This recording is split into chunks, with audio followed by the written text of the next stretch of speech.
Pledge allegiance to the flag of the United States of America and to the republic for which it stands, one nation, under God, indivisible, with liberty and justice for all. Madam Clerk, please call the roll. Trustee Bell? Here. Trustee Gruber? Here. Trustee Grant? Here. Trustee Jazinski? Here. Trustee Todd? Here. Trustee Williams? Here. For the record, Trustee Williams is on the phone. She's dialed in remotely.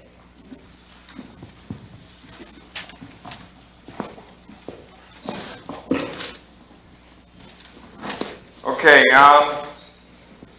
there's no need for executive session. There's no minutes to be approved. Okay, we're going to go right into public comments. All questions and comments must be directed to the mayor. Each speaker may comment on any matter pertaining to the business of Sauk Village. Each speaker is allowed one opportunity to speak up to 3 minutes and may not engage in debate, counter replies, and rebuttals. I will hear all comments before responding. Please state your name when you come up.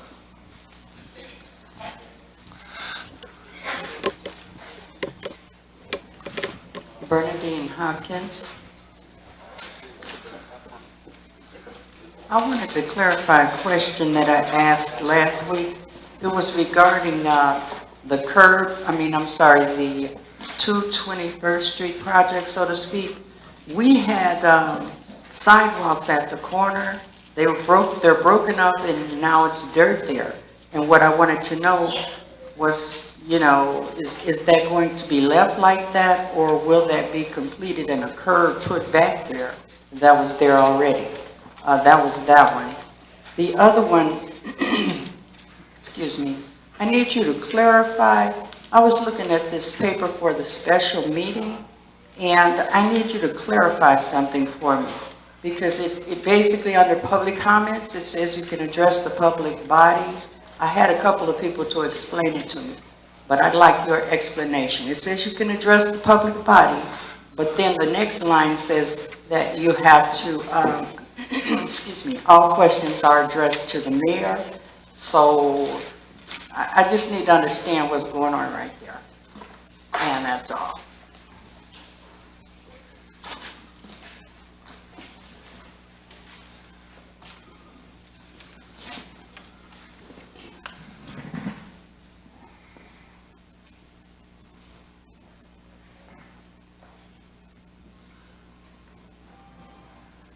My name is Winona Ayers, and I am addressing my comments to this administration and the residents. I am responding to the September 17th meeting when the mayor informed me that he hasn't seen it. It refers to the applications, and that he did not know what that was. After the meeting adjourned, I presented all trustees and the mayor with copies of 2 applications for changing the R1 residential to C3 commercial, and for the application for zoning interpretation. These copies came from a previous FOIA. To our surprise, my husband and I, we were not aware that such application even existed, along with a copy of a meeting held on June 25th, 2019. After the meeting, while I was waiting for my friend so we could leave, the interim director, Tanya McCoy, approached me and informed me that she filled out those applications and that she also attended the June 25th, 2019 meeting. In my opinion, she did not have to volunteer this information. Ms. McCoy, on her part, showed honesty, transparency, and I commend her for this. This is all it takes to keep the residents well informed. What is so hard in doing this? Thank you.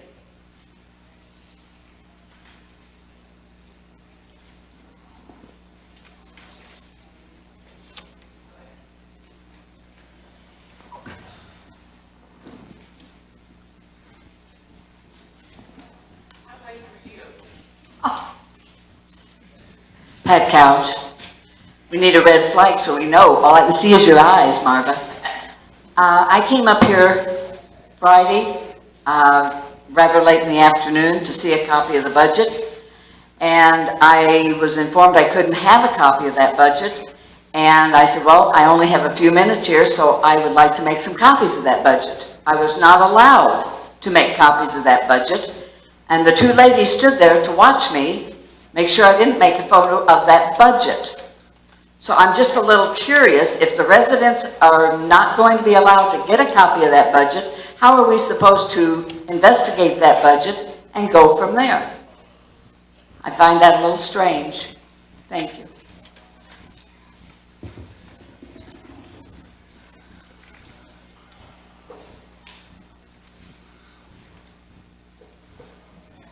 Judy Cast here. Some weeks ago, I came before the board and talked about an incident that occurred in the parking lot to me. I didn't mention any names, but I thought it would be taken care of diplomatically. Obviously not. I filled out a police report. I had an opportunity to talk to the police chief, and I was assured it would be taken care of. As of right now, nothing has been done. There is no transparency. I haven't been told anything at all, and I'm ready to move forward. I feel that the police department, as well as the board, let me down. Put me in an unsafe situation, and not even our safety person made a comment on it, if he was made aware of exactly what happened. I also, many months ago, brought forward, showed pictures of the furniture used in the police station. I brought pictures, showed them at a board meeting, talked about it, talked about how old those chairs were, and the money that's being spent, but they couldn't afford some chairs. I did talk with the chief. Chief White assured me things were being done. He's going to redo the police station and everything would be taken care of. That's been months. No transparency, no further report, no we've got this far, we've slowed down, no, nothing. And you wonder why people get the wrong idea. Because we're not given any information to form ideas with. I'm totally amazed at our trustees. Trustee Bell, you're on safety, and my issue was a safety issue. But we don't hear from you. We don't hear what's safety, what are you doing? Trustee Jasinski, we don't know that you're a trustee except when you vote. You don't talk enough. You don't tell us enough. You're on housing. How many empty houses are in this village? We don't want to hear the reduced numbers or what anybody else has to say. As the head of housing, you should have those numbers. We want to know them. Trustee Brewer, you do talk when you got to talk. Trustee Todd, you've talked more now than you did prior to these new trustees coming on. But my problem is,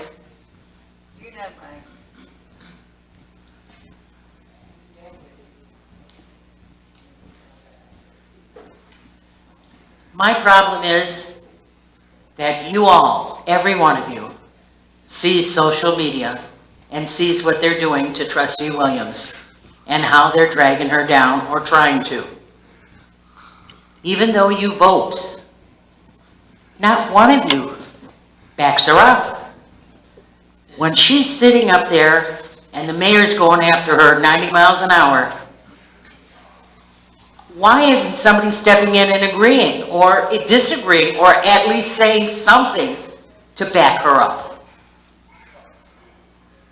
We don't expect you to tell us your secrets, but we do expect transparency in what you do for this village. And the fact that all of you were elected together tells you a story. And you should be standing up for her. She is not the ringleader. You all agreed to these things. You all voted yes or no, whichever the situation was. Why isn't anybody saying anything in her favor? Why do we have to stand up here and scream for transparency? The only transparency in this village right now is in muddy water. Nobody can see it. You FOIA and you don't get the answers. You get up here and you don't get the answers. You listen to the trustees, you don't get the answers. When are we going to get some reports that tell us the substance of what you're doing? That's all I have to say.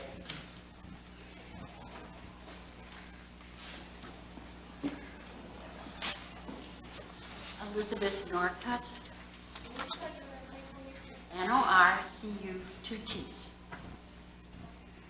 I have a problem right now. Okay, I'm sorry. Can you hear me now?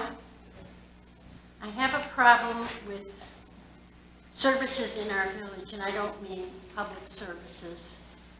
When I first moved out here, which was 40 years ago, the joke used to be you could have a drink and you could go to church, and we had one little grocery store, but you couldn't buy shoes. Well, now it's you can gamble, you can drink, you can also go to churches, but you can't buy a loaf of bread. And I want to know if you're working on anything like that, because there are a lot of us that, myself included, do not drive, and we could walk to, there was a National Tea to start with, and then a Bonnie's, I think, or Claycy's, I can't remember what the name was, and all these other stores that came in, and then Sturk's. But I still can't buy a gallon of milk from a larger store. I'd have to walk all the way down to that, the one by 394, yeah, by the expressway. Thank you, Tony's, yeah. Are you working on anything to get some grocery stores in this village? I mean, you go down Sauk Trail and all you see is garbage, little gambling signs, et cetera, but nothing for a family. Thank you.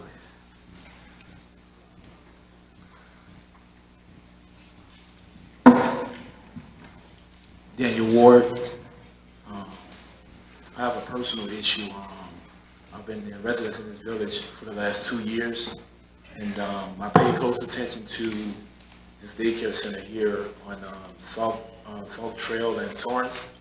I spoke with the owners of the liquor store that's directly next door to the daycare center. I'm a father of 5. I spoke with the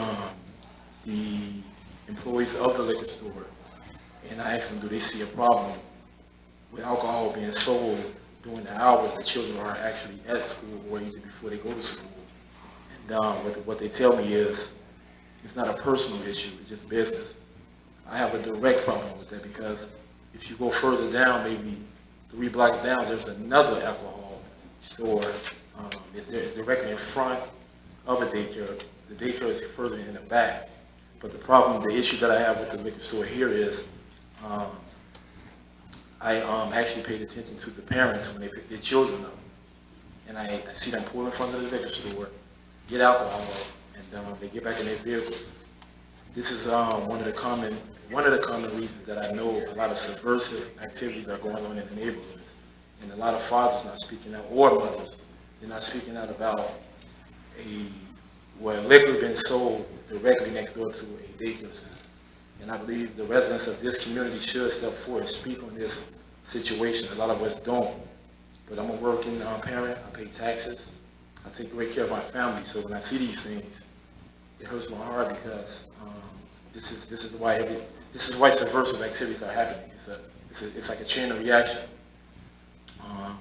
So I just want to know, can something be done about it, or even looked into the situation? Because I'm not an alcohol drinker, I'm not speaking about it. Whatever you do in your personal time, you do. But the problem I do have is we have, we have we have children, growing children, and children don't do what they hear, they do what they see. And this is the problem we have in this community that I actually paid attention to. That's it.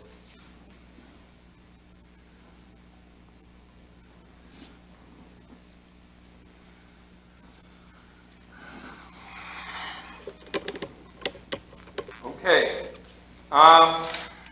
Some of these were comments, and I just want to say I really appreciate the comments, because that's what it's about, to express your opinion. That's why it says questions and comments. Let me try to go down here.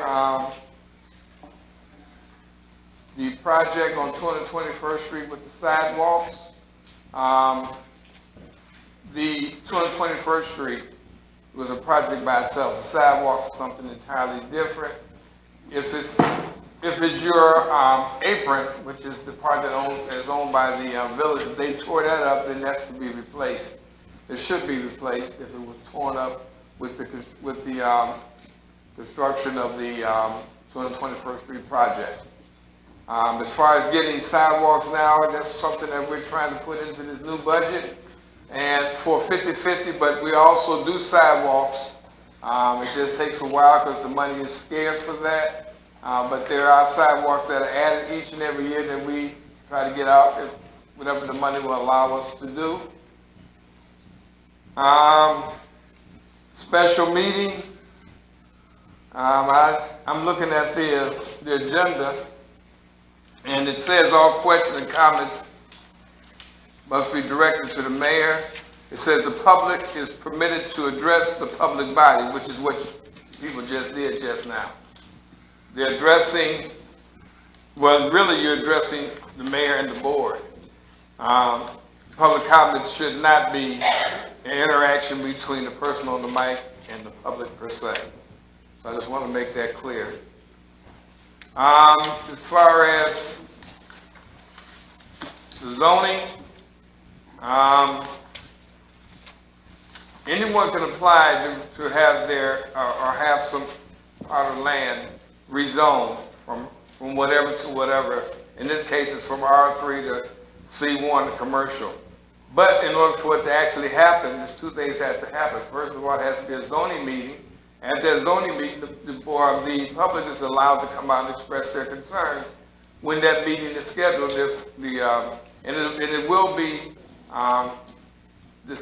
dispersed around the area, and especially so many feet away from where we're talking. Each one of those homes will get a letter in the mail when the zoning board is going to convene on that particular parcel that's in that area. And you can come out at that time and express your opinions to the zoning board.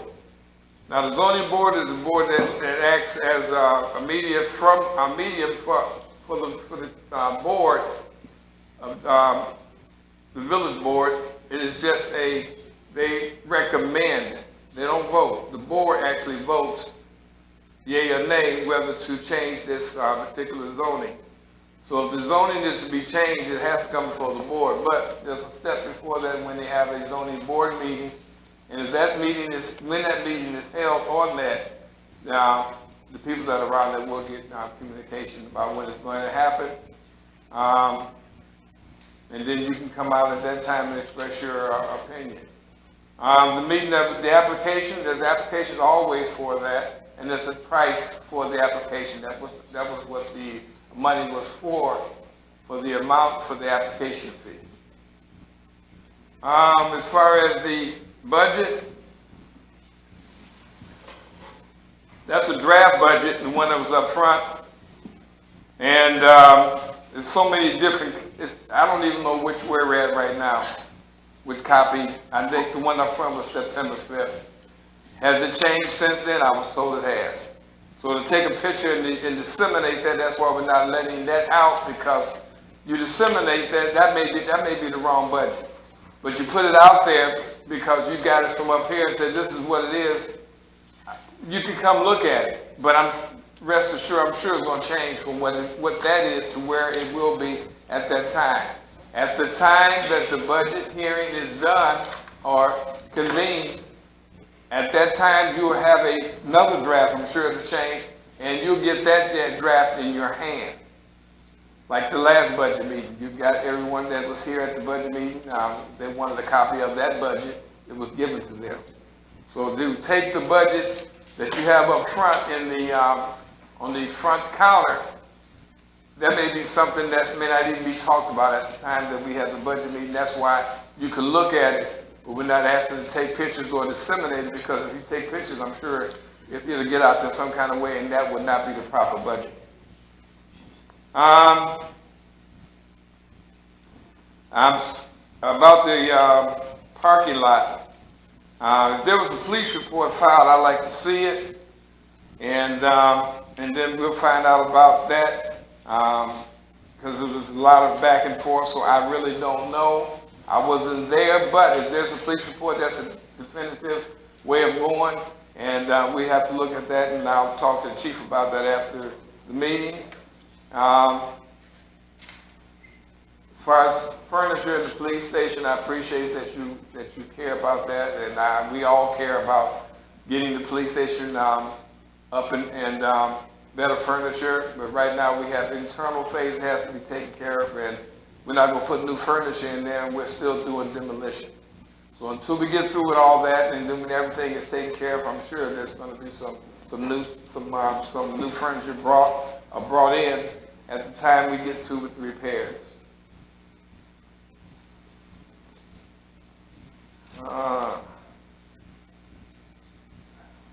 I've been trying to get a store before that store closed. And the store closed, and I'll just put it simply, it was a dispute between the owner of the store and the owner of the facade.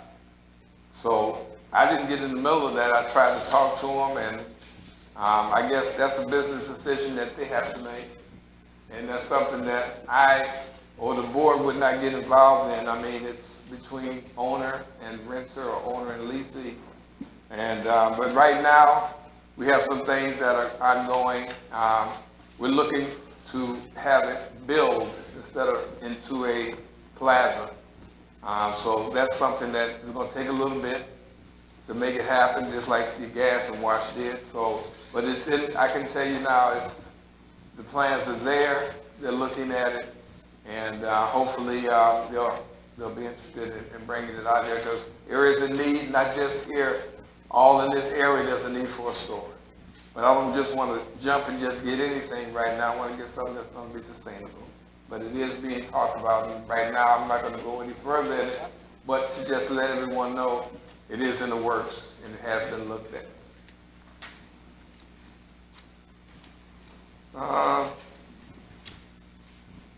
The liquor store and the daycare.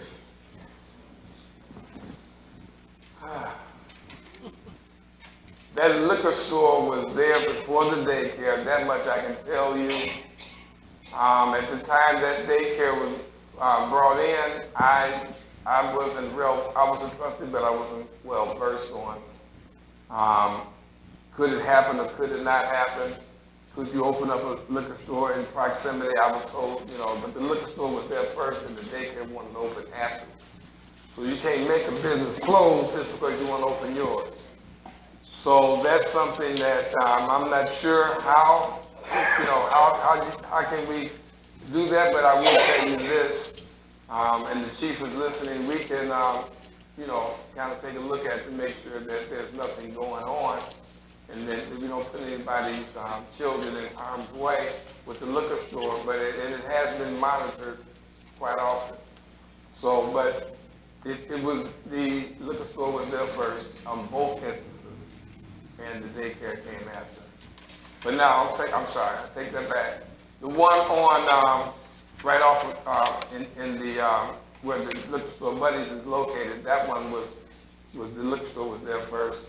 The one in the back closed down, and then it reopened. That's the one in the back there where the post office is located, and then you have Tony's, which is in the front, right there on the Sauk Trail itself. But the daycare was closed, and Tony's was there, so then the daycare reopened under another ownership, and that too was back in 2 years ago, but It was a daycare, but it was closed up and then it opened back up again, and they knew the liquor store was there.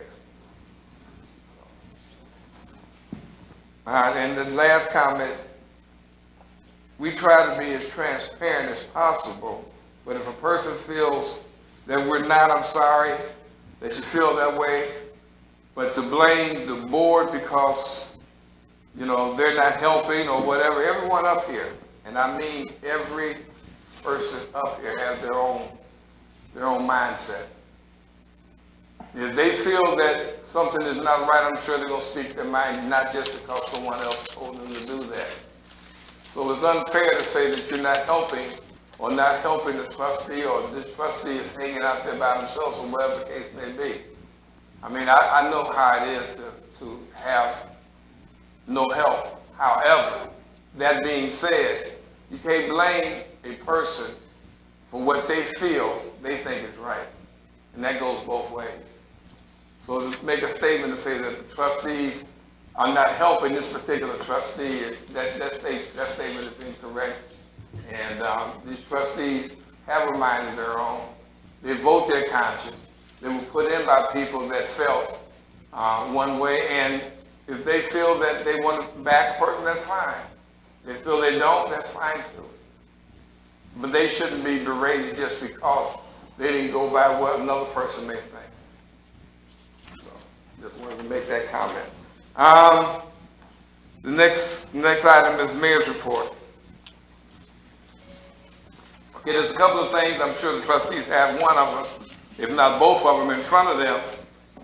Down at IML, and it was a great trip, by the way. I just wanted to say, I'm sure the trustees are going to find out a little bit more, but there was a lot of different sessions that happened, and I went to a lot of them, and I'll tell you this, everyone I went to, I saw one of the trustees there, so they were attending. I couldn't go to all of them because it's kind of impossible, but the ones that I did go to were well attended, and some of them were very hot topic issues.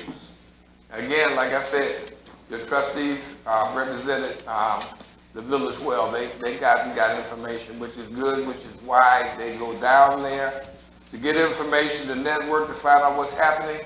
We're not a village that no one else has play problems. We do, yes they do. And that's what you do. You ask questions and stuff instead of trying to take it upon yourself. Ask and find out what they've done. And that has happened.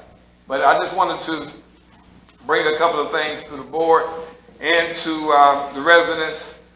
One of them is this coming Thursday, we're having a special meeting. And in that special meeting, we're going to pass a couple of ordinances, or not, either one, but it's going to be presented. And they were, and both these ordinances, especially the first one that I'm going to talk about, was very, very well attended.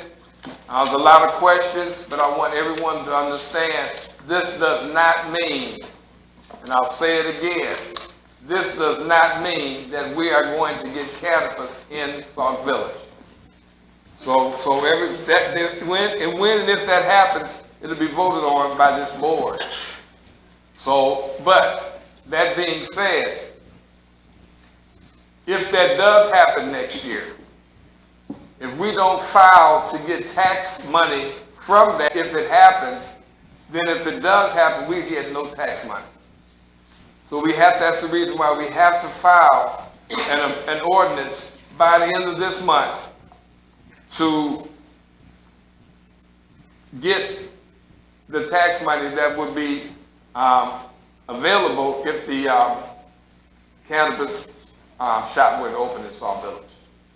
But if we don't file this ordinance, and if we don't put that there, they can open up a cannabis place here if it's voted in, and whatever legal work they have to do, but the village won't be able to benefit from it. So with that being said, you see here that you have it was distributed down there, and I think everyone that came down actually said in that meeting, it was It was well attended. There was so much room. It was standing room and standing outside. But I'm just going to go over a couple of things. It says what will be taxed, the new taxation, 40 to 45% of the purchase price. And the cultivation, that means that the manufacturing privilege of 7% on wholesale. And it applies to the cultivators, the craft growers, the processors who sell to dispense organizations. So, that being said, if a person wanted to come in and open up a manufacturer in one of our places, first of all, it has to be designated. Well, a few years ago, there was a place designated in Sauk Village, an area, not a place, but an area designated.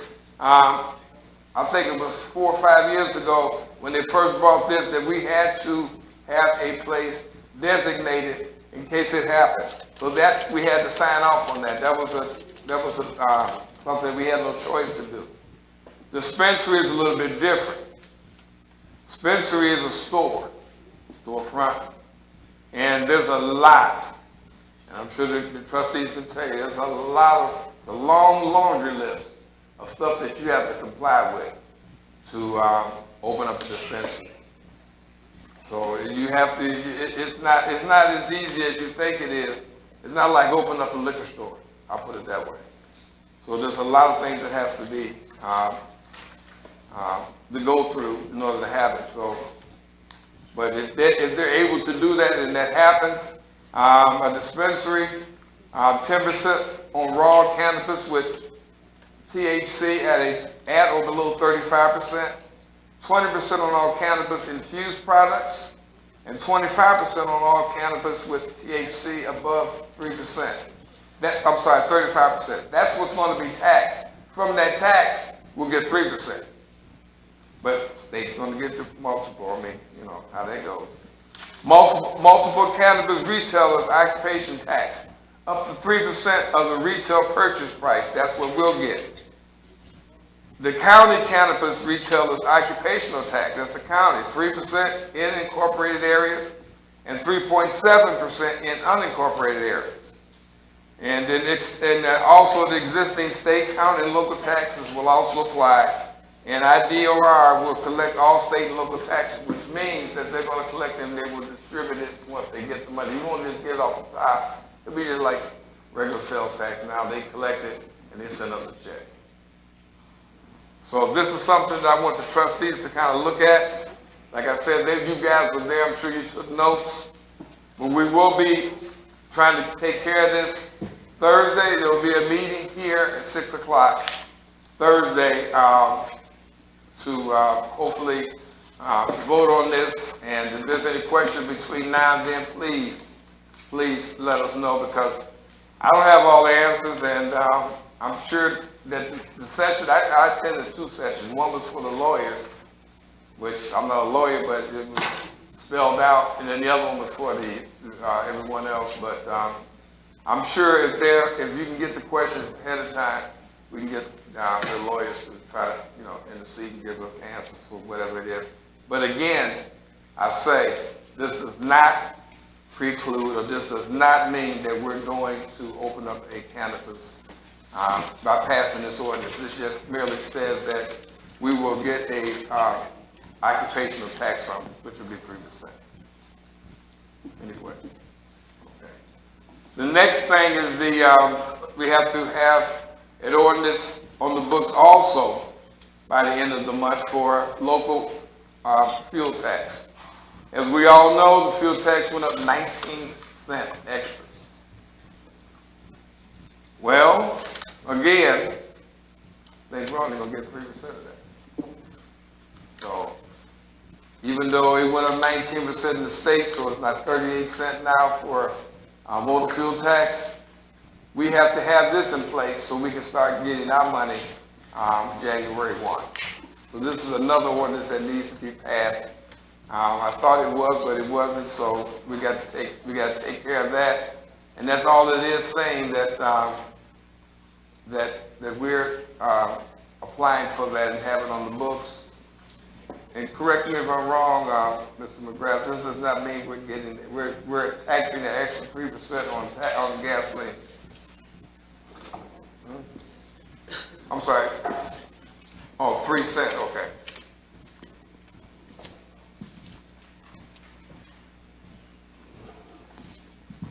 Thank you, Mayor. That actually, a few years ago, the legislature passed a law that allowed non-home rule municipalities to impose a 1%, 1% per gallon sales tax, which goes into the municipality's MFT fund, and it has to be used strictly for MFT purposes.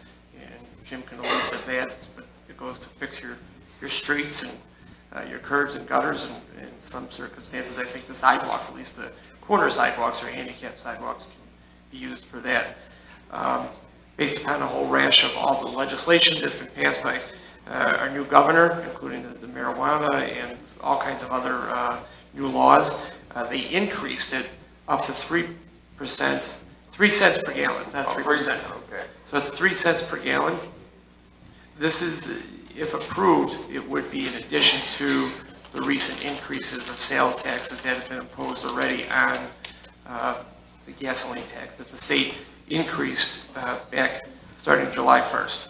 So it would be an additional 3 cents per gallon, which is a hit, but with the success of the gas station, and when you look at it, it's mostly paid by pass-through customers, people going through your community who use your roads, and it goes to benefit to repair not just the major roads, but the side streets. And I can tell you a lot of communities have used the 1 cent per gallon in the past to allow it to build up, and you can do certain bond issues and pay off those bond issues to do bigger street repair projects where you get economies of scale. You're able to do a bigger project for $100,000, $200,000, $300,000 bond issue that you can pay back with that fund because it's dedicated over time.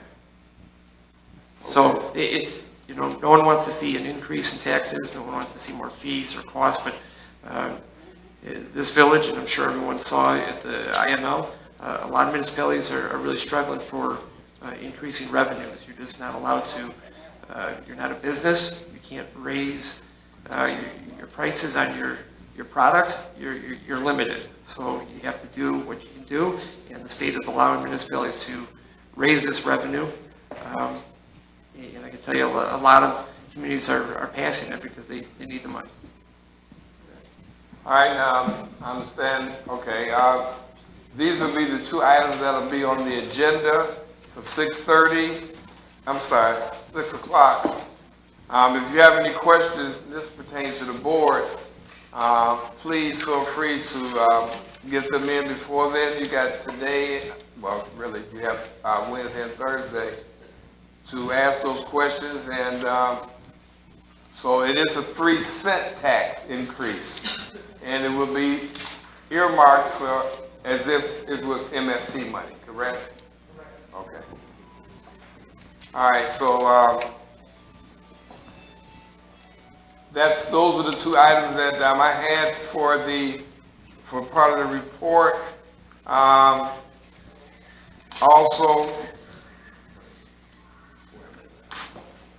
Also at this time, I would like to have the chief, there you go, come up, and I want you to swear in your,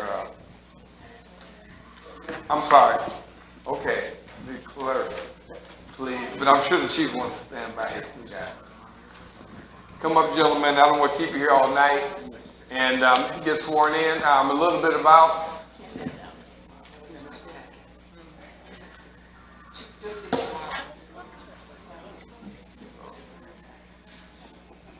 Chief, are these full-time? Okay, so these two gentlemen, so everyone knows, was in the academy.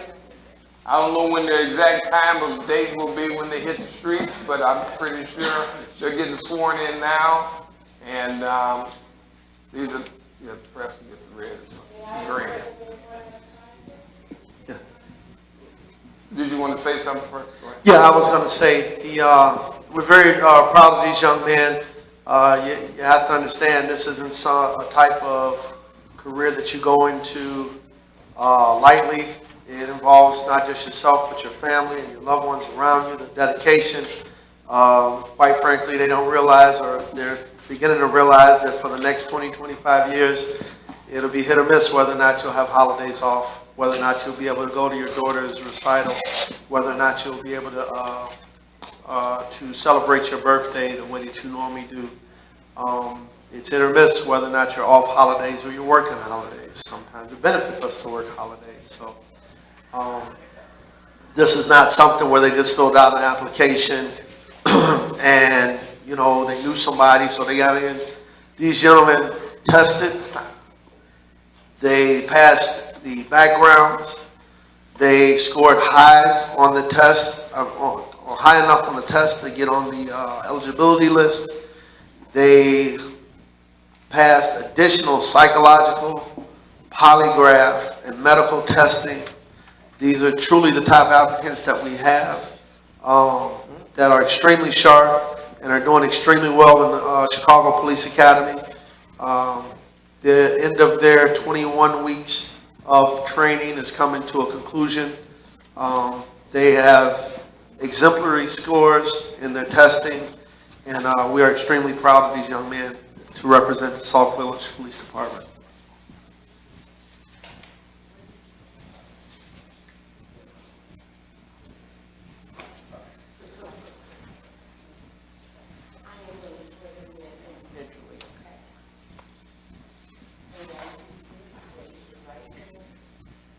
Repeat after me. I, Justin Hickman, do solemnly swear that I will support the Constitution of the United States, the Constitution of the State of Illinois, the laws and ordinances of the Village of Sauk Village, and that I will, as a member of the Police Department of Sauk Village, protect to the best of my ability the lives and property of the citizens of our village. Citizens of our village. That I will, as a member of the Police Department, respond and give my efforts and services as a police officer, obeying the commands of my superior officers and serving with loyalty and pride for our Sauk Village Police Department. And you're going to sign your name, but I am going to say that this is subscribed and sworn before me this 24th day of September after death, 2019. Marva Campbell Pruitt, the clerk. Congratulations.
Oh, you want to come up there? I thought I was going to do it.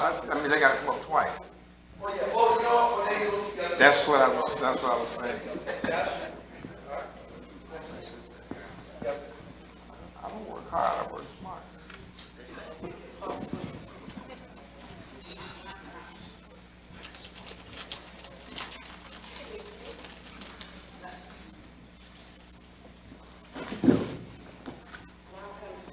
Brian Sheridan. Raise your right hand and repeat after me. I, Brian Sheridan, do solemnly swear that I will support the Constitution of the United States, the Constitution of the State of Illinois, the laws and ordinances of the Village of Sauk Village, and that I will, and as a member of the Police Department of Sauk Village, protect to the best of my ability the lives and property of the citizens of our village, that I will, as a member of the police department, respond and give my efforts and services as a police officer, obeying the commands of my superior officers, and serving with loyalty and pride in our Sauk Village Police Department. And this was subscribed and sworn before me this 24th day of September 2019.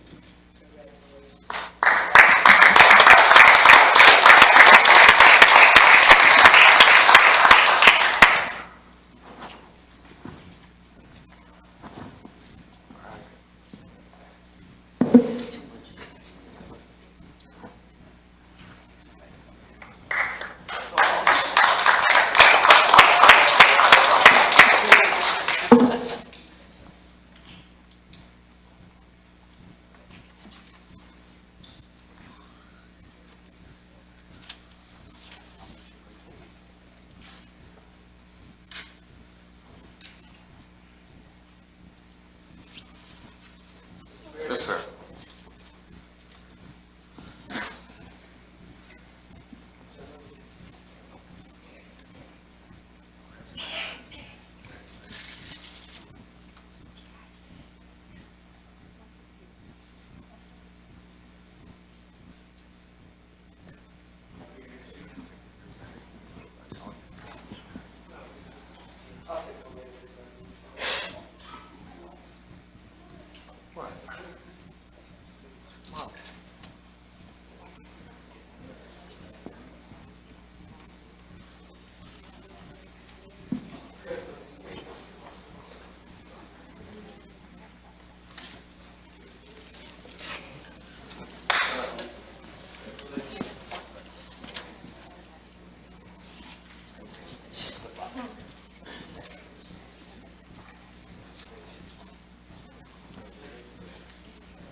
And I'm going to go ahead and let them go because they have to be on the west side of Chicago at 6 o'clock tomorrow morning. Yes, sir. Okay. Gentlemen, you're relieved.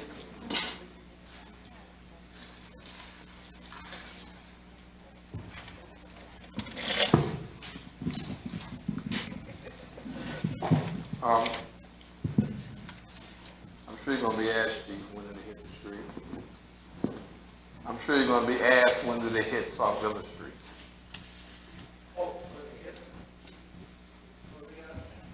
That's what I'm saying, when is it? Next week? So they'll be in the streets next week? Week after that? Okay. That's good. Okay.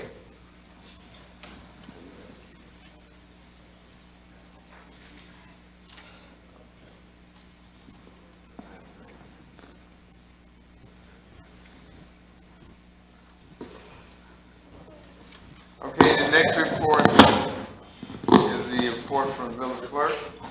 Thank you, Mr. Mayor. If you look at the very bottom of the packet that you guys were presented with today, that's the one that I'm going to be speaking on, but let me preface it by stating that I attended IML, and there were so many wonderful topics. In fact, I think this was my third time attending IML, but this one was indeed the very best. It was really amazing the number of people that were in each of the sessions. I mean, a lot of the sessions were brimming, and I took quite a few pictures, but I just have not had a chance to post it on the Facebook e-news page, but know that I will be. It was a wonderful learning opportunity, and as the mayor mentioned about the hot topics, some of the hot topics were ethics and transparency. Naturally, FOIA and OMA is always a hot topic, But then they spent a lot of time and a lot of sessions looking at social media and website, and so that's the one that I decided I would share with you guys today. It says municipalities and social media, keeping it legal. And it took us through First Amendment rights, open meetings laws, and public record laws, all of these different laws. It talked about you, elected officers, on social media, and how you could even be on your page or your grandmother's page. And if you say something that's really out of order, you can be held accountable. So it talked about harassment, what to do when you're harassed, and how not to harass someone else. It appealed to us to develop a policy for our website, for which we do not have, and it appealed to us to develop one for social media. Right now, the only one we're using is Facebook, but naturally they talked about Snapchat and a couple of the other ones also, so they just do a blanket statement with social media. And so I wanted to share that because I know that not all of you were in this session with me, because I was on the clerk's track for the most part, and I believe most of you all were on the trustees track.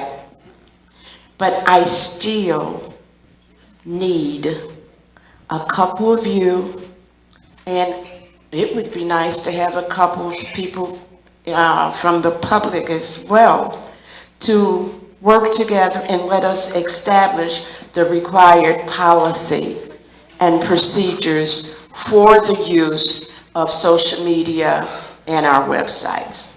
So I will be calling a meeting, and I would ask you to let me know if, in fact, you're willing to serve in that capacity, and anyone else that would want to give feedback there, we would greatly appreciate it. I have another one that I will be presenting at the next committee meeting, and that is on ethics and transparency. There's so much information out here for us, and they brought in quality presenters last week, and they just loaded my head with so much knowledge that I just can't wait to share with each one of you. Thank you for the opportunity, Mr. Mayor, to go to IML. I greatly appreciate it, and that concludes my report. Thank you. Mr. Christopher Williams? You got a mic?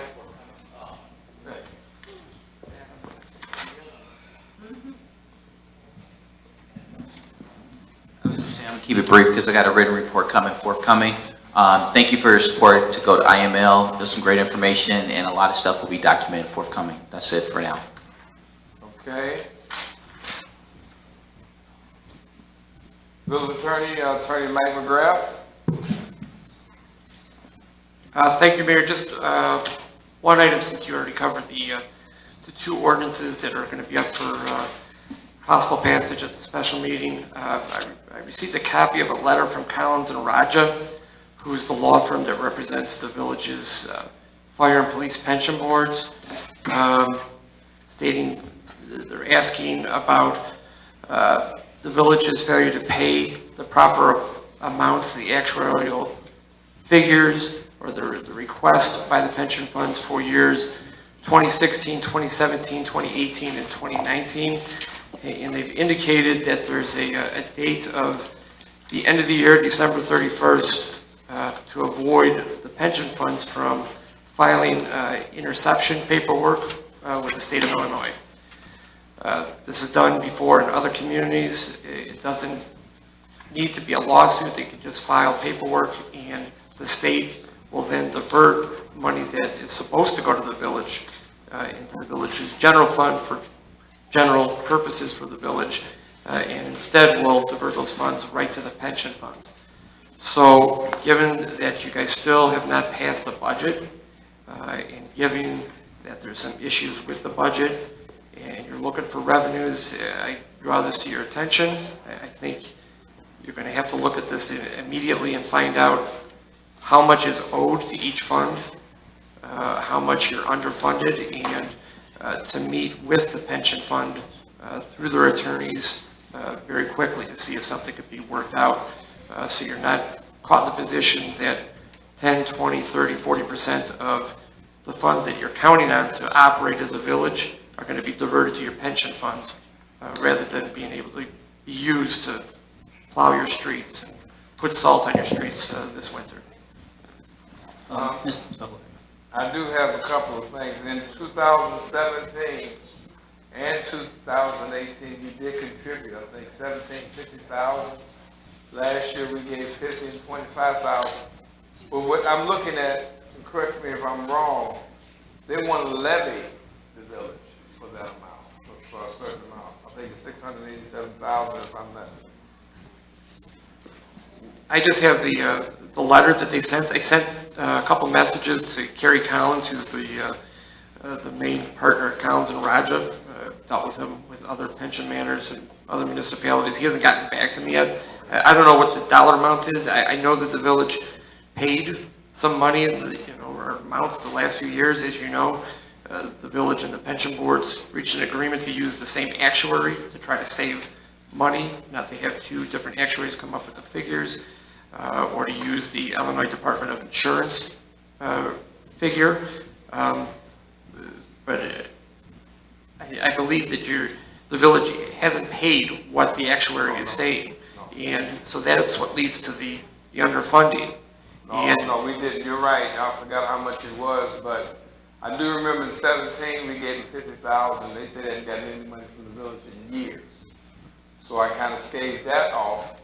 And then last year we gave, this is to the police department, and then we gave 50 to the fire department in 17. 18, it was 50,000 to the police pension fund, I think 25 to the fire to hold that. This year we haven't, this year I think we haven't, it was 50,000. We paid 75,000 we paid like a month ago. Okay, so we did give them 75,000 a month ago, but I'm hearing that they're asking to levy the village for the amount, and I can tell you right now, the amount that's owed to those pensions is in the millions.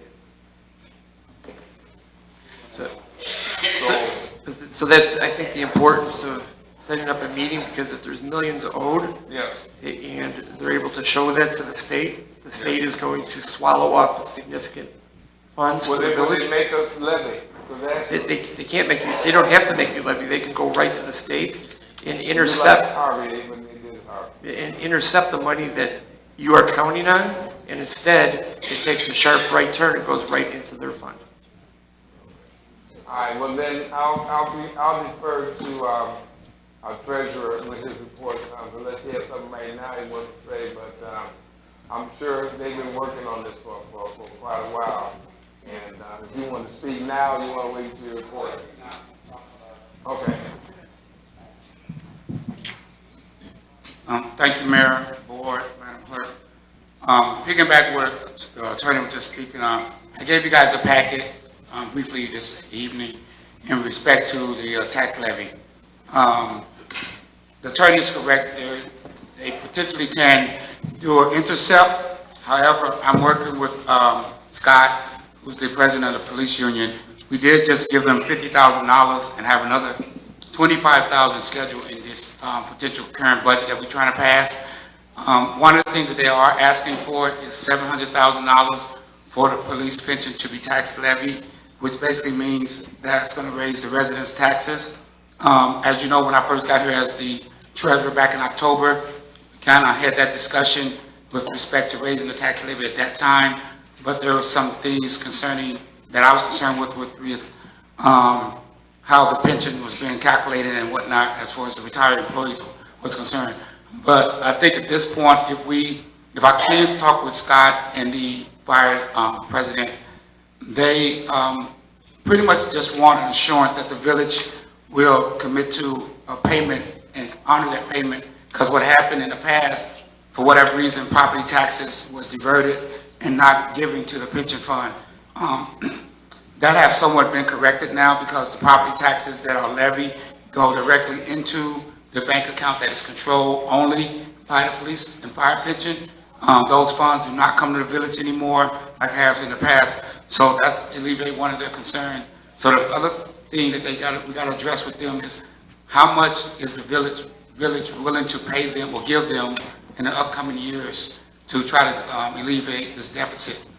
The police pension, it is underfunded by 9 million.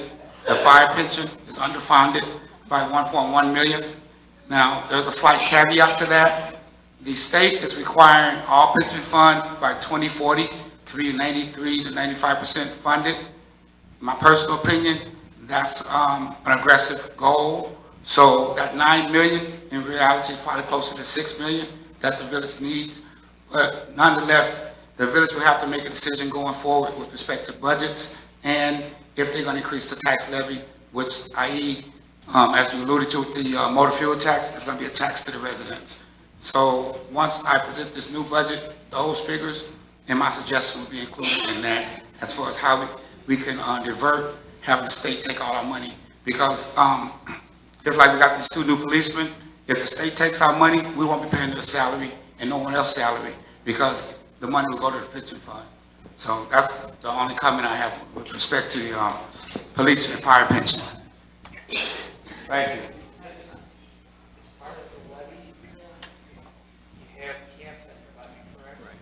Not on the fire and police pension. You can go to a certain amount. You can increase it. Let me correct. You do have a cap on certain parts of the levy, but the police and fire pension, my understanding, we can increase it a great deal more than 5%.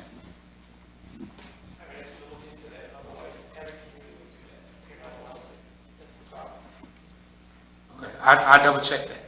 Okay. I have a question. Yes, ma'am. Mr. Finch, if we don't, here's the mic, well, if we sort of just skate across this like we do,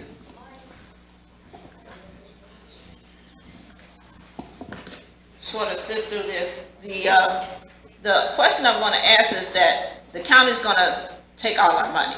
If I'm not mistaken, at least 20% of the money, right? Correct. And so that means that MFT funds and anything related to the county, they'll tap into in order to pay more like your sales tax and local use tax. They'll just do sales tax, but they'll take the MFTs and. I don't think they would take MFT because it's restricted. It's going to be more of the taxes that go into your general fund. Just the taxes go to the general fund. Correct. And since we owe $9 million in the pension, in the police pension, right? You said. That's Well, the 9 million is to make it 90% funded. 100%? So, 90%. 90%. And then we owe 1.1 in fire. Correct. Oh. But realistically, the pension board to know that in 2019, we're not going to be, most municipalities are not going to be 90% funded right now because of all the economic factors over several years. What they want to see is progressively you moving toward that goal. That goal got to be achieved right as it stands right now by 2040. Okay. The problem is, and the police pension is 35% funded. I want to say the fire pension maybe 8% funded. Okay. And the only other thing is that back in 2016, this was before my time, it was asked for 100,000, so we never reached that goal to pay 100,000 every year. Correct. Right. So we paid last year 50 and this year 75. Yes. So we owe a little bit from there. So I don't know. Since we have such these budget issues, it has to be put out there that it doesn't look like anybody's going to get any raises. I'm just being real. Okay. There aren't going to be any extras anywhere, So how are we going to, I guess you're going to look at this, but we got to take a realistic look at that. We just don't have the money, and we have to pay these pension boards, police and fire. That's our obligation. And residents and employees should know that we're in a dire situation here, and that, we might not be able to do all that everybody wants us to do. Because we just don't have the money. We have to recoup some of that money we have already, that we haven't paid. We have to start paying it into it. Unless, they're going to start taking the money from us and we're going to pay anyway. If I may interject. So I think that we probably, even though we haven't passed the budget yet for this fiscal year, we have a chance to go and kind of make a good faith payment again in this budget. And I, think for the next few budget cycles that we actually do make a sizable contribution. In my opinion, that $9 million that we owe right now, it won't be paid immediately. Like Mr. Finch mentioned, it needs to be 90% funded by 2040. So we have some time, but I think that they just pretty much want to show that we are actually making payments and, and contributing, and not just not putting anything, not giving them anything at all. So I think that we should definitely do our best this budget and the next few budgets to just make a good payment towards them. And if that means that we have to kind of go and take a deep dive into what we need to cut back on to make that happen, I think it's very much so worth it. The last thing we want to do is get in a situation like, we've seen other municipalities get into and their funds are taken. So I think that Mr. Finch is supposed to go back and kind of like check the budget out again and present us something in the next couple of days. But I'm going to say that, yes, we did make a $75,000 payment.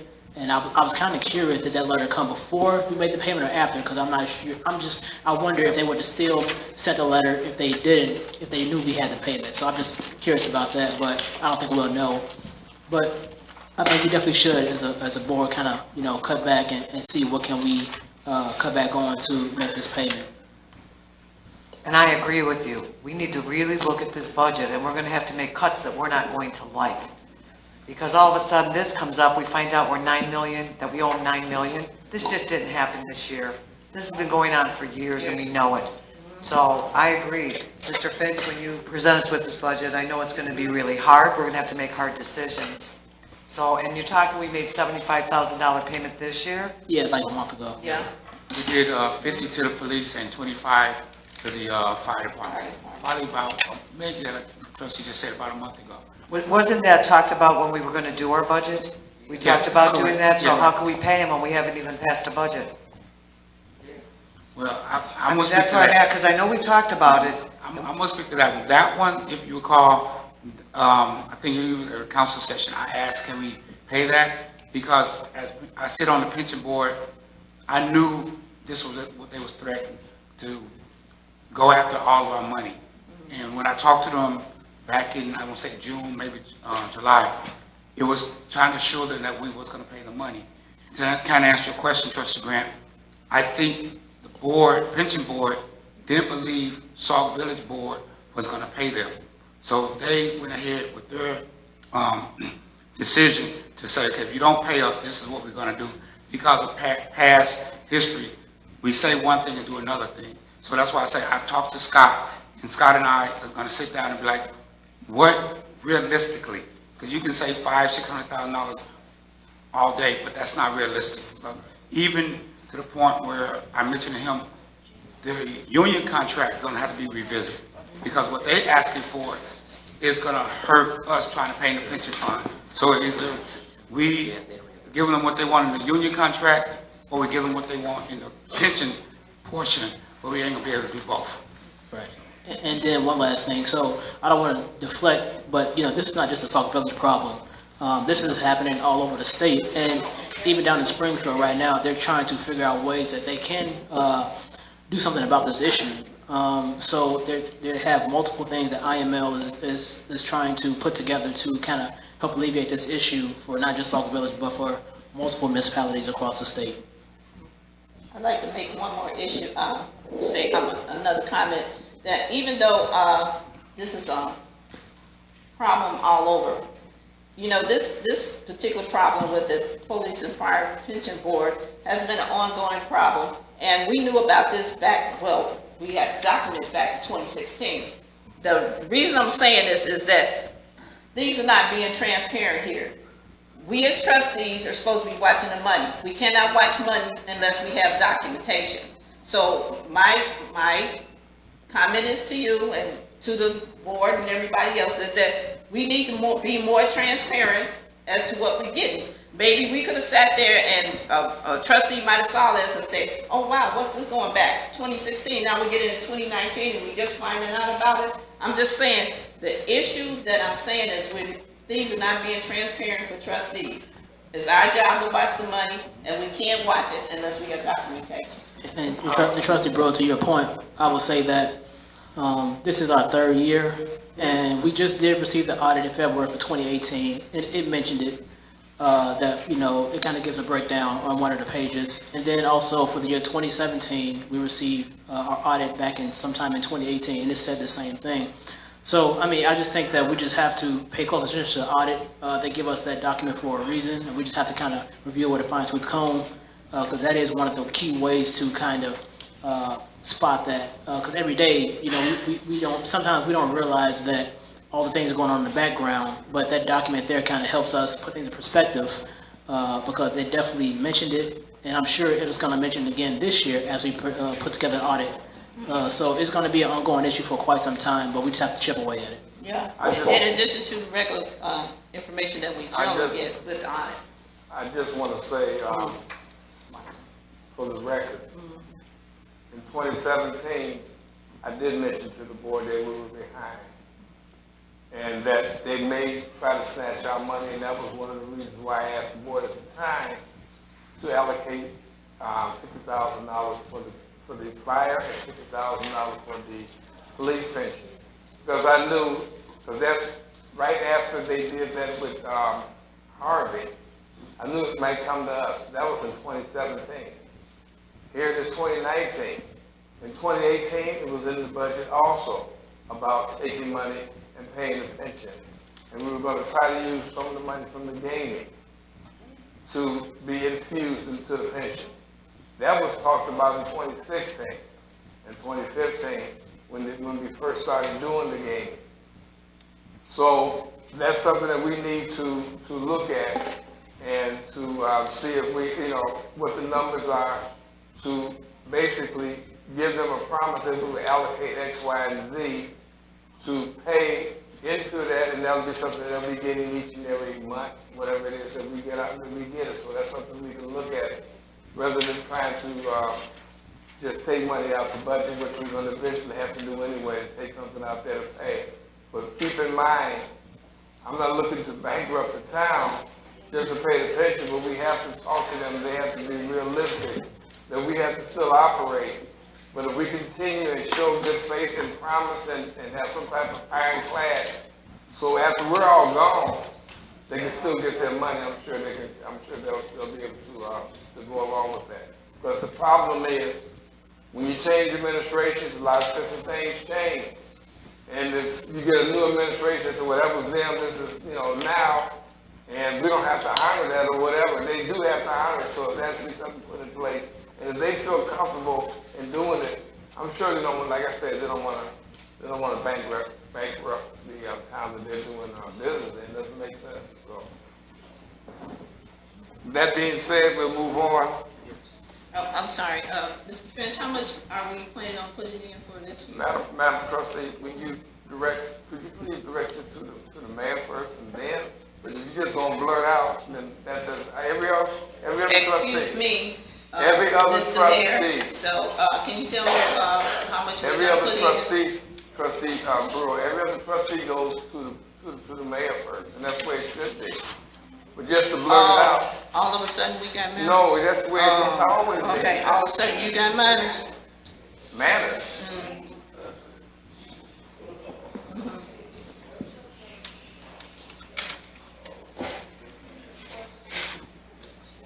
Mr. Mayor, I have a question for Mr. Finch. Mr. Finch, do you have any idea how much we're gonna put in the budget for this particular item? I'm gonna meet with Scott, and I'm gonna propose $100,000 for the police, and then maybe another 25 to 50 for the fire. Okay, thank you, Mr. Finch. Village Engineer, Mr. Jim Zimer. Thank you, Mayor. Regarding the 221st Street resurfacing project, only landscaping and thermoplastic striping remains to complete the project. Also, I'm working with village staff to finalize the projects to be completed for the TIF bond improvements. Potential projects involve improvements to the transportation, water, and storm infrastructure systems in TIFs 3 and 4. And that concludes my report. Thank you, Mayor. Thank you. Wait a minute, did you say 3 and 4, 2 and 3? Okay. Treasury report, Mr. Finch. Thank you, Mayor and the board again. In front of you, you have the cash balance in our bank account. The unrestricted funds as of today is $3,378,859. The amount of restricted funds is $1,120,162. I want to say again, with respect to the line of credit, we've been fortunate enough not to have to touch it. At the rate we're going, like I said a couple weeks ago, I don't anticipate us having to touch the line of credit. However, with this incident, situation that came up with the tax levy, we may have to touch it. But if we keep going the pace that I'm putting us on, we will not have to touch it. We can use funds that come in from the property taxes. And then that concludes my treasury report. Okay, finance and administration.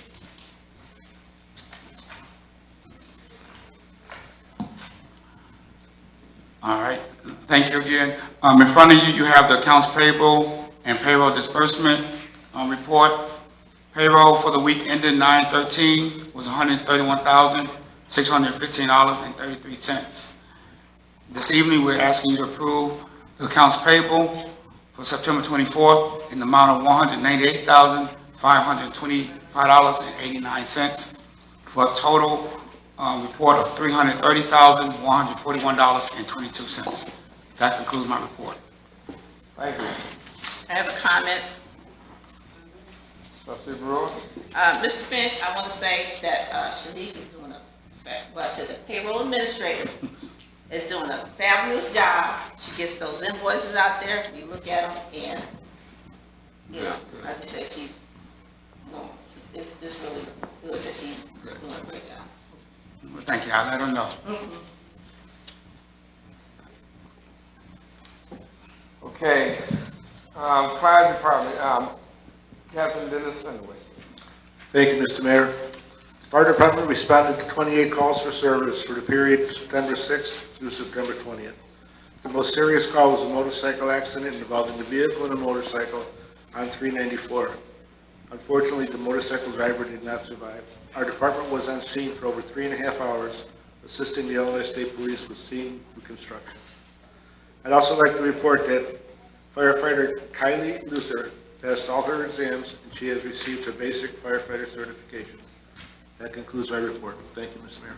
Thank you. Police Department Chief Malcolm White. Thank you, Mr. Mayor, Village Board. Between the period of September 11th and tonight, the police department answered 509 calls for service. During that same time period, we had a total of 16 arrests. We're also currently investigating a shooting from last Thursday on the 217th block of Carroll. We're encouraging more witnesses or any other person that has information on that to come forward. I'd also like to implore everyone here and the people that are listening and watching, as I do every week, I remind of the Chat with the Chief talk every third Thursday of every month. There's a reason for that. It's not just about crime prevention. You also learn about the inner workings of your police department. You also learn about how your tax dollars are being spent. And as far as transparency, that's when you have the better opportunity to ask those type of questions. But these are valid questions because these are your tax dollars being spent. And just to give an update, because the funds were allotted for it from last year's budget, anytime you take on a government project, especially when you're remodeling an older building, you're going to run into certain hurdles. That building is 50? No, almost 60 years old. No, it's younger than that because I think that's the third building we've had for Village Hall. Maybe 40, 30. Okay, well, it's old enough that we found out that some of the materials used were asbestos. Okay, so with that being said, it's also that many years worth of materials that we are going through storage. I think the mayor and several other trustees can attest to myself giving up a month worth of Saturdays coming in, even bringing my sons with me, helping me get rid of some of the things that some of the residents had seen that the officers should not have had furniture like that. A lot of that furniture we know will be replaced with new furniture because, quite frankly, on those Saturdays when I came in, I threw it in the garbage. So we have no choice but to replace it. That being said, it is an older building. Portions of the building had to be relocated, and when you do that, you're relocating workstations, all the computer lines, all the fax lines, all of this. It's not just about this taking time. We still have to function as a police department. So we can't just shut down, give us a week and straighten everything out. But as we do updates, as I do my chat with the chief, when I do meet with the citizens, those are some of the questions that they ask. And quite frankly, many of you have been by to see me. As you know, I don't come out to the lobby and speak to you there. I invite you back. Some of you, we walk with the police department. Anytime you want to come by, again, I have an open door policy for a reason, because again, these are your tax dollars being spent. And you should know where they're going. And you should know what stage is it, what, and why, if there is a holdup, why there is a holdup. I will say that Public Works has worked with us trying to accomplish this goal. They are the ones who arranged for the asbestos removal for us, and we've met with that company, and we're on their schedule, or they're working towards putting us on their schedule. But it was quite the task going through 40, 50 years worth of stuff that had been collected in the police department, some of which was so antiquated that we couldn't even find it on the inventory list. So it had to go. But I do thank you for the support from the board, recognizing that the police department needed those upgrades, and we're going to actively be working towards that. Mr. Mayor, that ends my report. Thank you. Public Works Director Kevin Weller. Thank you, Mr. Mayor. A few items here. Staff's been out on a couple water mains recently. One was at 2043 to 22nd Place. That one will be scheduled later on for a main replacement through a driveway area. And 22243 Merrill. That break actually took several clamps on a section of main, and as we searched out further down on the next stick of main, we found some more clamps. So to restore service at that time, we had to put 4 clamps on that stick and 1 on another stick past that. So we're currently working on removing a tree, and we'll be replacing 3 sticks of main at that address, also through a driveway. All residents that will be affected by that will be notified through a boil order directly dropped off at the house, and when the boil order is lifted, it will be dropped off again. Staff has also been out cutting all village locations coming to the end of the season here. Hopefully the weather will hold out on us and not let the grass grow any faster, but it seems like it's growing faster than it was all summer. Branch pickup for the year is completed. All branches had to be out by September 8th. Piles left out may be ticketed. Otherwise, I would hope that residents would drag them back if they have another source of getting removed. Try to do that. This all keeps Sauk Village looking nicer. Staff will be also out removing 3 light poles damaged during accidents. One is at 21711 Jeffrey. The other one is 1609 to 17th Place around the corner from Jeffrey. And the other one is 3021 to 23rd Street. These are wooden poles. They snapped off at the ground when they were struck. This also includes a light on the pole, and a couple areas have some signage. We are currently having a special tool made. All it is an auger bit that we can screw into the bottom half of the wooden pole to pull it out with a backhoe. Otherwise, we have to dig all the way down, a lot of wasted man hours. But those poles will be replaced. The lights will be put back up in the next couple weeks. We are kind of busy right now, so it's going to take a little while. Staff also started working on a hydrant at 2550 Sauk Trail. Some of those parts have been received. The last step is to, when the parts come in, is to float the broken piece out of the bottom and then just put the parts back in and we'll be back in service. We also have started the Southside Shutoff list, still ongoing at this time. A few other items here. Staff has also been out cleaning signage on 221st due to vandalism. And lately, it seems like an excessive amount of garbage has been thrown throughout the village. Every time we cut an area, another day later, there's an excessive amount of garbage in those areas. So we ask residents if they do notice somebody messing around with any signage, they're dumping garbage out of a vehicle, please call the police, report them to the police. Help keep Sauk Village clean. The last item I have is where we've been working on a couple projects, but this is the one that's up and coming right now. The work on our west water tower will begin in a few weeks. During this time, we're being told that the water tower will be offline for roughly 7 to 10 days. This is on the west side of 394. All residents in that area and businesses throughout this may experience some low water pressure in these areas. I don't believe we'll have anything low to cause any major problems, but there's always a possibility. And that concludes my report. Okay, thank you. Reports of trustees, standing committees and comments. Public safety, trustee Gary Bell. There'll be no public safety meeting this month. I'm still settling my family's estate. Not your problem, but I'm kind of busy.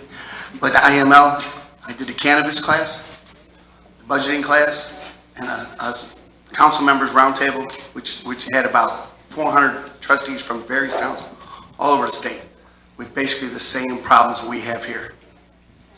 I've took a lot of numbers, and we're networking with everybody in our area, trying to pull a consortium together, see if we can pull a rabbit out of our hats. We'll try. And that concludes my report as of now. Thank you. Public Safety Committee, trustee Brewer. Public Service. I'm sorry, Public Services Committee, trustee Bernice Brewer. My Public Service Committee consists of, there's no updates on the street lights, according to Kevin this morning. And as of January to now, we have had 19 water main breaks.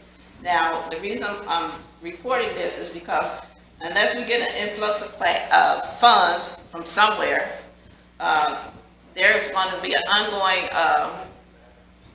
thing with getting these water main breaks fixed. We can only fix those as we have the money to come in. Now, 19 in 1 year is, I think, is a little excessive, but we have to look for funding to get those water main break fixed on a permanent basis. 19, I think, is a little bit too much for us, and this is a quarterly update. Kevin just gave it to me. So we might want to look into trying to find some funding for fixing the infrastructure here. I know it's a long shot, but it's 62 years old, and we should be able to get some monies from somewhere. No. Another additional thing is that I'm glad to see that we got this information about the pension funds. I've been on the board for 2 years, and it was mentioned that, yes, we had to pay this pension fund, but nobody told us the magnitude of what was happening with the non-payment of pension funds. We just found out that that if we don't pay the pension funds, that our money might be intercepted, which we don't want to have. We're going to have to cut back on some of our services, and also that means, unfortunately, some cutbacks on what the employees do too. So we might want to really look hard at what we need to do. We really need to get on that budget and start working on, what we have to do. So budget's a big thing, but we need to get on it. That's the end of my report. Thank you. Budget and Finance Committee, trustee Roger Grant. I just want to respond to trustee Brewer. You mentioned about the fire hydrants. So on the last budget that we had, I know that we had put $20,000 for fire hydrant repair in there. Hopefully that stays. So hopefully that can fix a few. Won't fix all of them, but it'll fix a few of the hydrants. And don't forget, fingers crossed, that we still do have money supposedly coming from the capital bill. We don't know for sure if we're going to get it this year or when, but it's just fingers crossed. Hopefully we get that. Yeah, that should have been included in the report. Thank you for that information. Sure. In regards to my committee, so I did not have a meeting. I don't feel like there's a point of meet until we pass the budget. So nothing there, but I do like to read a recap of my experience at IML that I presented. Greetings, Mr. Mayor. The 106th Annual IML Conference held sessions on numerous topics that seem to affect municipalities all over the state of Illinois. The conference even had a few side events so that fellow elected officials will have a chance to network and discuss similar challenges and opportunities that neighboring communities might be facing as well. Even though the conference offered a lot of good sessions on some interesting topics, I want to tell you about a few of my favorite sessions which I feel were best suited for me and my personal goal of moving Sauk Village forward. The first session that I attended was called Municipal Budgeting for Elected Officials, which was well attended by many elected officials across the state. I think the presenters made some very valid points, and which I hope we can stay on top of here in Sauk Village, such as using data to make accurate decisions, creating a budget calendar, reviewing department heads' goals and priorities, and actual execution of the budget plan. These are all benefits that will help Sauk Village be successful in our budget process, and we should implement them in the next budget. Another session that I attended was the impact of legalization of recreational cannabis on Illinois municipalities. That's a mouthful. Which was another standing room only session. This topic still had lots of questions that don't exactly have answers right now, but whether we like it or not, recreational cannabis will be legal in Illinois starting January 1st, 2020. This session gave specifics on different business licenses, local government regulations, and to me the most important topic, cannabis use and impairment in the workplace. I suggest that we work closely with our state legislators and corporate attorneys to make sure that we are updated every step of the way on this subject. Another important session that I attended was TIF tips, getting the most out of your TIF district. This session was very informative as the presenters gave excellent information on the basics of TIFs, how to start and end a TIF, and most importantly, how to maximize your revenue from a TIF. The information presented was extremely useful, and I encourage all trustees to download a copy of the PowerPoint slides to increase their knowledge on the subject. Mr. Mayor, overall, I enjoyed the conference. This was the third time that I have attended this conference, and on top of bringing back some knowledge that I feel will benefit the village, I had a chance to meet some other elected officials and start friendships with. I appreciate you and the residents providing me the opportunity to attend this conference, and I look forward to going again in the future. Sincerely, Trustee Roger Grant. Thank you. That is the report. That's the end of our report. Okay, Housing and Intergovernmental Relations Committee, Trustee Sherry Devine. Thank you, Mr. Mayor. I also had the opportunity to attend IML on Thursday and Friday. Unfortunately, I had to leave Saturday for prior commitments. I attended some sessions on budgeting and the legal cannabis. The sessions were very informative. I would like to thank you for letting me attend, and I look forward to next year. Last Wednesday, we had a housing committee meeting, and some of the realtors and mainstream showed up again. And our committee is reviewing a couple ordinances from other municipalities. I found out that the housing ordinance that the village is currently using has not been codified in the ordinance book per Matt Byrne. The village has adopted the ICC 2006 codes, and the code is very vague. So the attorney advised me we need to update our housing ordinance, which we are currently working on, and once I have that ordinance, I will give it to you and Tanya, and then hopefully pass it to the ordinance review for board approval. And a comment that Ms. Cass made, Ms. Cass, the information that you're asking from me about vacant homes, I do not have the availability to look into any housing system in the village hall any longer. That would probably have to come from the department head that's in charge of the department. I will touch base with her and see if there's possibly a report she can provide. When I inquired about the vacants, I was told by Mr. Wizawati that they don't have a current vacant list, so it's just a guess, and at that time, a couple months ago, it was over 400. I did speak to Tanya about the graffiti on the streets and on some of the houses, and she assured me that her and the mayor are working on something to get those problems addressed. So that concludes my report. Oh, one other thing with the budget. You have two trustees that have never sat on a budget hearing, and it's quite overwhelming. Every time we turn around, we've been given 7 to 8 different budgets. So I don't feel comfortable as using taxpayers' money on approving a budget that we have no idea from week to week. So until we have another meeting, which I think it's imperative that we have one very soon so we can get the budget passed, I'm not voting for something that keeps changing. That concludes my report. Thank you. Thank you. I just wanted to piggyback on the graffiti. I've talked to Public Works about it, and it's gonna take a joint effort. And what I mean by a joint effort, I've rode around several times. It's not just a matter of taking and painting over, because some of those homes probably occupied. So it's going to take an effort that we're going to have someone there, and this was brought up to me by the Public Works Director, while they're taking the graffiti off. Because we're basically taking tags off, and that's the gang tag. So I don't feel comfortable with putting our staff in harm's way just out there, so it's going to have to take an effort that we come together and have it there so they can feel fully protected while they take away the graffiti off these homes. So I just want to let you know that that's in the works. It's just a matter of when we can get all this together and then going out and take care of it. Orders Review Committee, Trustee Linda Todd. Thank you, Mr. Mayor. I have no report on my committee. We're trying to set up a meeting because we have several ordinances to go over since our last meeting. Unfortunately, I was not able to attend IML. I planned on it until my injury, and so I could not go down there. So I heard I missed some really good sessions, which I heard they were fabulous.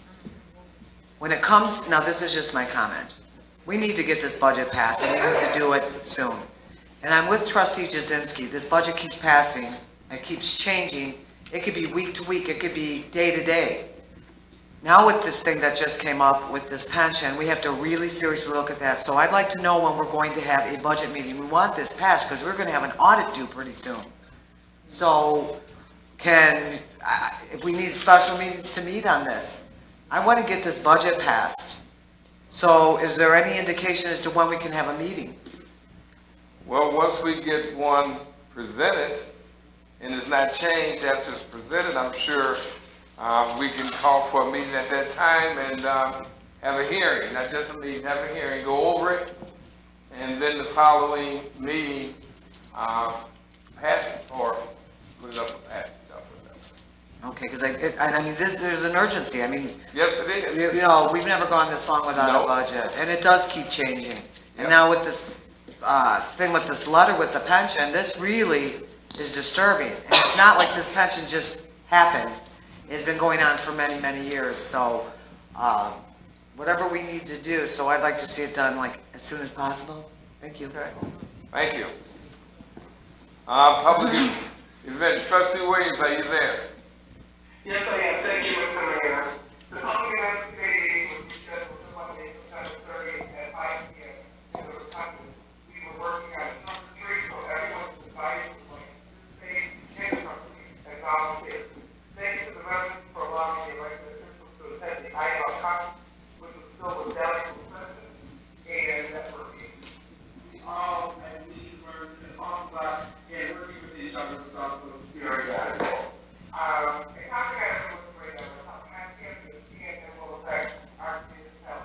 We have a lot of learners and we educate residents and most importantly, get their feedback. As it does town hall meeting in the near future, they're focused solely on Canada alone, so we can do that. Finally, with all the great improvements to the budget, that we need to really, I agree with the other trustees, we need to get together with another budget hearing or to move forward with the budget. We need to discuss the way financial reporting, the audit, and how on upcoming tax levy. Speak for that to join board again. I'm curious to hear the mayor, the staff, and my fellow trustees discuss how cuts can be made to trim the budget without severely impacting the services to the residents. And finally, I want to thank Madam Clerk Mark and Improvement for arranging the remote conference and the work to improve that includes my report. Thank you. Okay, number 9, reports of committees and commissions, Senior Advisory Council. The president or the vice president is not here, so I'll read this report. Our report for this Tuesday, September 24th, 2019 Executive Board meeting. Our next meeting for the Senior Advisory Council is Thursday, October 10th at 5 p.m. and all are welcome. Item number 2, please don't forget game night is every first and third Friday in the Senior Center from 6 to 10. Bid whist and other games are available. Also, our committee members will be giving a bid whist lessons from 6 to 7 p.m. starting the first Friday in October. Day at the casino has been rescheduled for October 30th from 8 a.m. to 3 p.m. Cost is $35 per person. Please contact Carol Coleman for more information, and the number is 773-426-0176. Come join our seniors for our senior luncheon, October 24th, 2019, from 12 noon to 2 p.m. There is no cost, but you must be 50 and over to participate. To RSVP, contact Ms. Deborah Coney at 708-710-4564. And please send flyers. And please see the flyers that are posted around Village Hall. And lastly, also come out and join the seniors for breakfast bingo every second and fourth Friday from 11 to 12. And that concludes the report submitted by Mr. Emmett Farmer. Unfinished business? None. We have new business. I'll accept the motion to approve the accounts, approve payroll and accounts payable and disbursement. So moved. Second. It was moved by trustee Todd, second by trustee Bell. Any questions? Madam Clerk? Yes. Yes. Yes. Yes. Yes. Motion is carried. Resolution amending the designation of an authorized agent to the Illinois Municipal Retirement IMRF for the Village of Sauk Village. There's a resolution. I ask for a motion to approve that resolution for a designee. So moved. So moved. Who's second? Bell? Second. I'll second it. Okay, it was moved by trustee Brewer, second by trustee Todd. Any questions? Madam Clerk? Yes. Yes. Yes. Yes.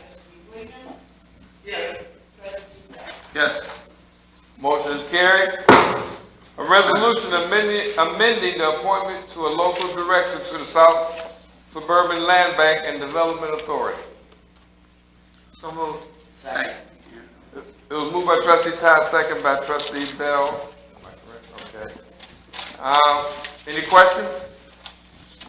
Madam Clerk? Yes. Yes. Yes. Yes. Yes. Motion is carried. I'll accept the motion for adjournment. So moved. Second. Moved by trustee Bell, second by trustee Brewer. All in favor? Aye. Motion carried. Thank you very much.